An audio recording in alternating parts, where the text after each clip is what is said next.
Hello! ఈ వీడియోలో మీకు కొంతమందిని ఇంట్రడ్యూస్ చేస్తాను. ఇక్కడ మాలేసుకున్నాడే, ఇక్కడ మా తమ్ముడనమాట.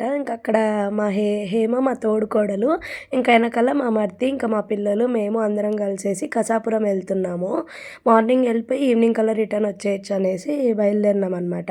మాకేం ప్లాన్ ఏం లేదు. కాకపోతే మేము కరెక్ట్ ఊరెళ్ళిండేది వచ్చేసి కార్తీక మాసంలో ఎళ్ళినాము. విష్ణు ఒక్కటే అనమాట ఇంట్లో నాన్ వెజ్ తిననేసి మొక్కున్నాడనమాట. సో, అందుకనేసి ఇంకా మేము ఊరెళ్ళేదేమో ఎప్పుడో ఒకసారి. ఇంకా ఊరెళ్ళినంక నాన్ వెజ్ ఇవన్నీ మామూలుగా తెచ్చుకొని తింటుంటామనమాట. సో, అందుకనేసి ఇంకా ఆ క్రేవింగ్స్ తట్టుకోలేక సర్లే ఫస్ట్ గుడికెళ్ళేసి నా మొక్కు తీర్చుకొనొచ్చేస్తాము అనేసి అనుకున్నాడు. నైట్ వచ్చి చెప్పినాడనమాట. రేపు పొద్దున్నే రెడీ అవ్వండి త్వరగా గుడికెళ్ళేసొద్దాము అనేసి కారు మాట్లాడినాను అని చెప్పినాడనమాట మాకి. ఇంకా మార్నింగ్ త్వరగా అందరూ రెడీ అయ్యేసి ఎళ్ళినామనమాట. ఎనకాల నేను, హేమ, ఇంకా మా విష్ణు కూర్చున్నాము. ఇంకా అది మా చాగల్లు డ్యాము ఇవన్నీ చూసుకుంటూ అలాగా కొంచెం ఎంజాయ్ చేసుకుంటూ మంచిగెళ్ళినాము. ఎందుకంటే మొత్తం మా బ్యాచే అనమాట అందరము. వెనకాల నాకు ఈ చిన్నోడు ఉండే కాబట్టి వీడియో తీయడానికి కుదరలేదు.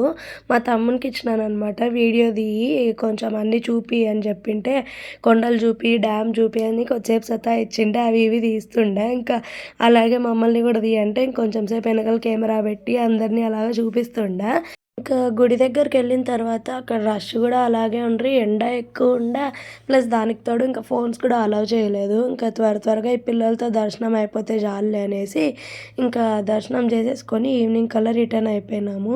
వీడియో నచ్చితే don't forget to like and subscribe.